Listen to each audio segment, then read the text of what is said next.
नमस्कार दोस्तों, study with पवन प्रदीप में आप सब लोगों का स्वागत है। चर्चा की जा रही थी कक्षा 9 समकालीन भारत तथा विश्व के विषय में, जिसका पाठ नंबर 1 था फ्रांस की क्रांति। उसके विषय में हम 2 भागों में चर्चा कर चुके हैं। आज जो चर्चा की जाएगी उससे आगे हम दास प्रथा का उन्मूलन किस तरीके से हुआ, ये जल्दी देखते हैं कि हमने भाग और 2 में किस तरीके की चर्चा की। जैसे कि भाग 1 में हमने देखा कि फ्रांस का समाज 3 स्टेट्स में बटा हुआ था, और जब स्टेट्स जनरल की मीटिंग होती है तो वहाँ पर जो तीसरे वर्ग के लोग थे या जो तीसरे वर्ग के प्रतिनिधि थे, उन्होंने एक साथ मिलकर कसम खा ली थी कि वो सत्ता में परिवर्तन करेंगे और जो तीसरे वर्ग के लोग हैं उनके लिए सुधार करेंगे। और साथ ही साथ यहाँ पर क्रांति के तहत बुर्बो वंश का अंत कर दिया गया, और बुर्बो वंश के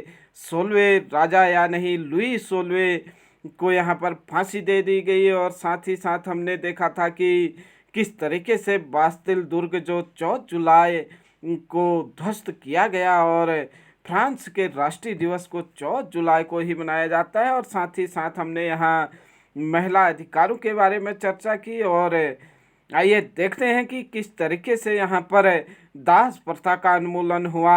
आइए चर्चा शुरू करते हैं।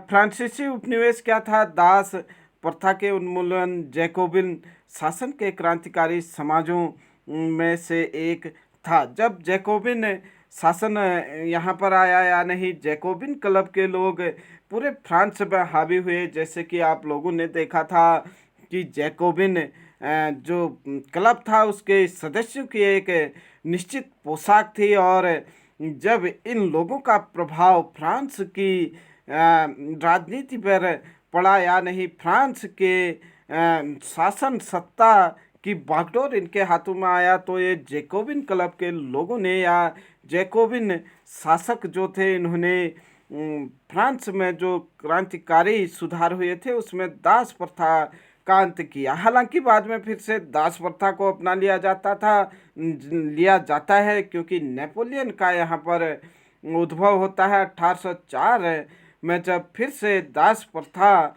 को नेपोलियन अच्छा मानता था। जबकि यहाँ पर अगर हम देखें कि जो फ्रांस था, वहाँ पर अमेरिका से अनेक लोगों को लाया जाता था और किसी सामानों की तरह उसे बेचा जाता था, और जो लोग खरीद लेते थे वह उसे अपना दास मानकर उससे मनचाहा कार्य कराते थे, और उसके बदले में वह जो भी देना चाहते थे वही चीज़ें दिया करते थे।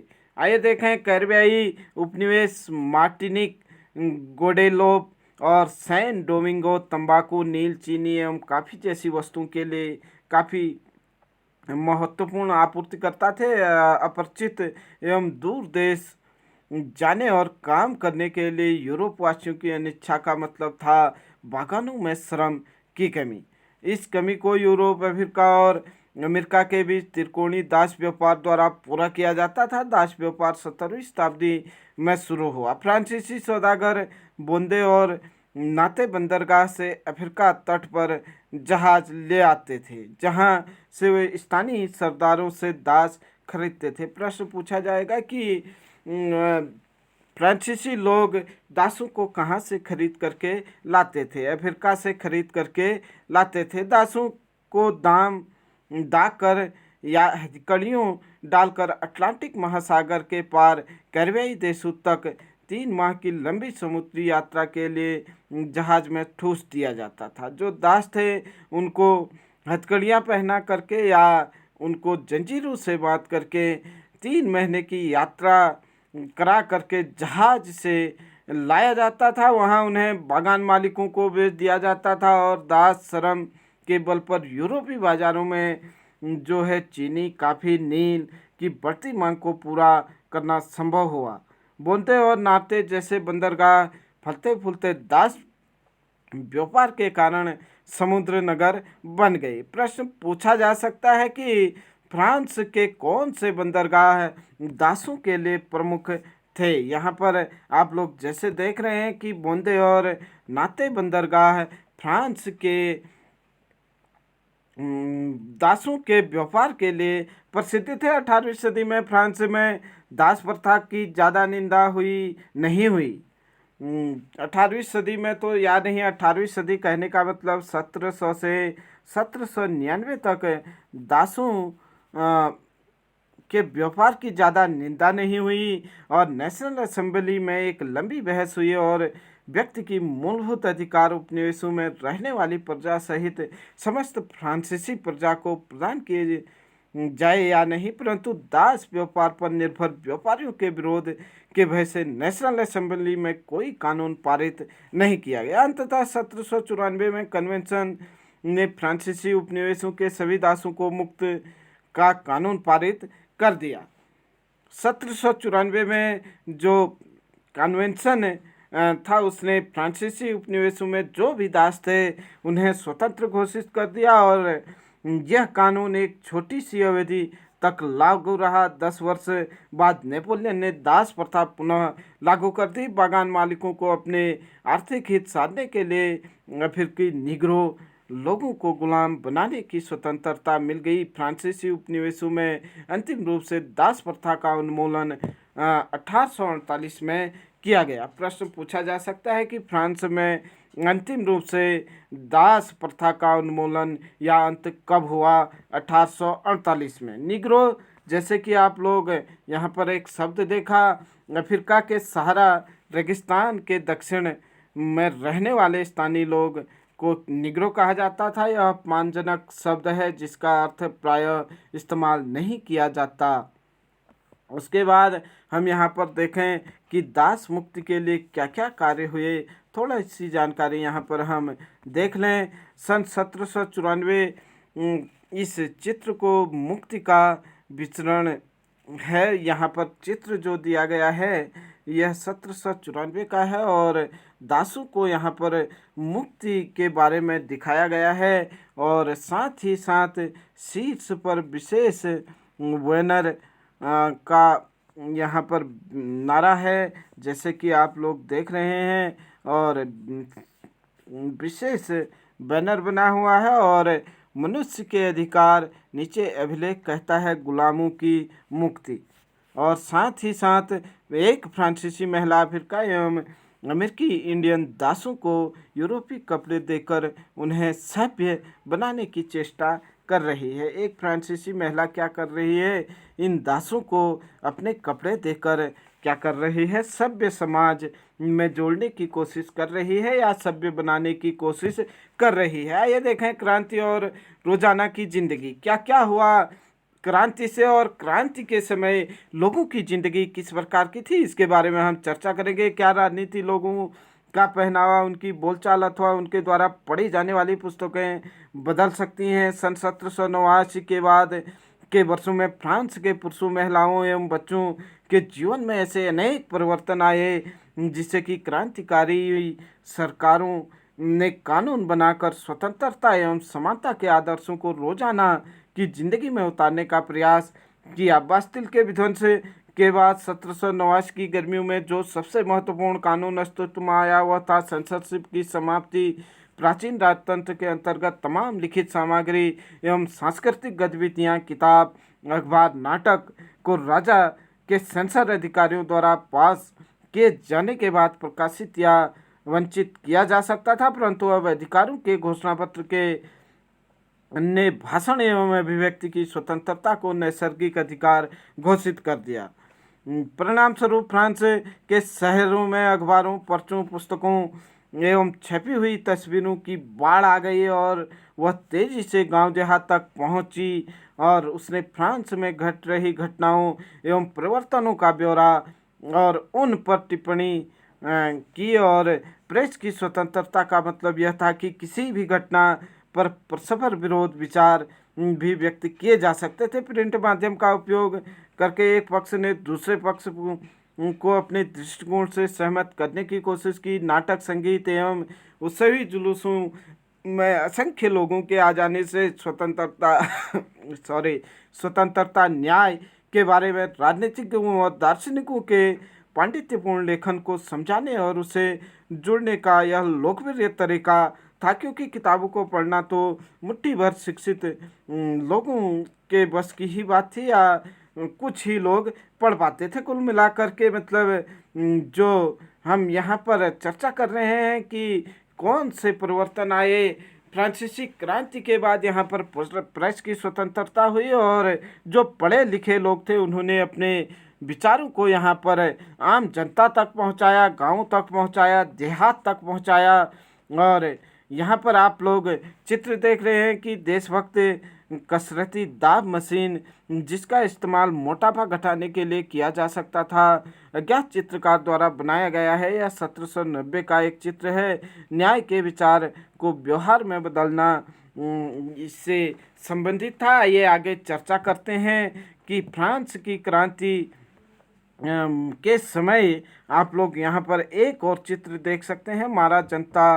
मरा जनता को संबोधित करते हुए लुई लिपोपोल्ड बाइली रचित चित्र है। इस अध्याय में मरा के बारे में आपको क्या याद है, इसके इर्द गिर्द मौजूद दृश्य का वर्णन कीजिए तथा उसके लोकप्रियता के बारे में समझाइए। किसी सैलून के आगे वाले विभिन्न वर्ग के लोगों ने इस पेंटिंग को क्या प्रतिक्रिया दी है। इस प्रकार से आप देख पा रहे होंगे कि किस तरीके से लियोपोल्ड बाइली ने यह चित्र बनाया है और किस तरीके से एक चाय या सैलून के दुकान के आगे लोगों की भीड़ एक दूसरे को सुनने और देश के लिए यहाँ पर चर्चा करने के लिए होती थी। सारांश यहाँ पर फ्रांसीसी क्रांति का कि किस तरीके से यहाँ पर परिवर्तन आए, फ्रांस में ही नहीं बल्कि फ्रांसीसी क्रांति का जो असर रहा वह पूरे यूरोप के साथ साथ संपूर्ण विश्व जगत पर रहा, क्योंकि फ्रांसीसी क्रांति ने ही यहाँ पर स्वतंत्रता, समानता और बंधुत्व की बात कही और जो आगे चलकर अनेक देशों में गणतंत्र की स्थापना हुई, क्योंकि फ्रांस के लोगों ने यहाँ पर समझाने का प्रयास किया और समझाया कि बिना राजा के भी देश चल सकता है और कुछ नियम कानून और संविधान के तहत देश चल सकता है। सारांश में देखें, 1804 में नेपोलियन बोनापार्ट ने खुद को फ्रांस का सम्राट घोषित कर दिया। उसने पड़ोस के यूरोपीय देशों को की विजय यात्रा शुरू की। पुराने राजवंशों को हटाकर उसने नए साम्राज्य और उसकी बागडोर अपने खानदान के लोगों के हाथ में दे दी। नेपोलियन खुद को यूरोप के आधुनिकीकरण का अग्रदूत मानता था। उसने निजी संपत्ति की सुरक्षा के लिए कानून बनाए और दशमलव पद्धति पर आधारित नामतोल एवं एक समान प्रणाली चलाई। शुरू में बहुत सारे लोगों ने शुरू में लोगों को नेपोलियन मुक्तिदाता लगता था। उसने जनता को स्वतंत्रता दिलाने की उम्मीद थी, पर जल्दी ही उसने उसकी सेनाओं को लोग हमलावर मानने लगे। आखिरकार 1815 में वाटरलू की हार हुई। वाटरलू के युद्ध में नेपोलियन की क्या हुई, हार हुई और यूरोप के बाकी हिस्सों में मुक्ति और आधुनिक कानूनों को फैलाने वाले उसके क्रांतिकारी उपायों का असर उसकी मृत्यु के काफ़ी समय बाद तक सामने आया। प्रश्न पूछा जा सकता है कि वाटरलू का युद्ध कब हुआ। वाटरलू का युद्ध 1815 में हुआ। इसके क्या परिणाम हुए? इसके परिणाम ये हुए कि इंग्लैंड की विजय हुई इस युद्ध में और फ्रांस का जो राजा था नेपोलियन महान, उसकी यहाँ पर हार हुई। आप यहाँ पर देख सकते हैं आल्प्स पर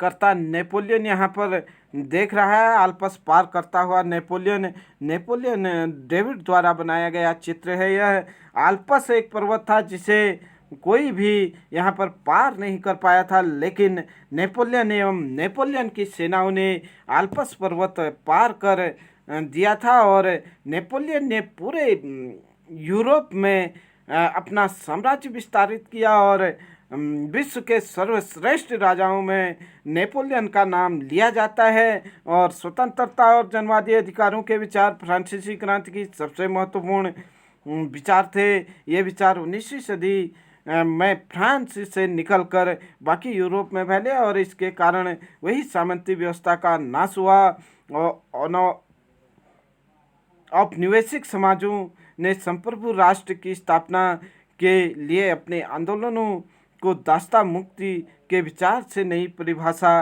दी और टीपू सुल्तान और राजा राजा राम मोहन राय क्रांतिकारी फ्रांस में उपजे विचारों की प्रेरणा लेने वाले दो ठोस उदाहरण हैं। अगर भारत की बात करें तो भारत में जो टीपू सुल्तान थे, जैसे कि हमने कक्षा 8 में देखा कि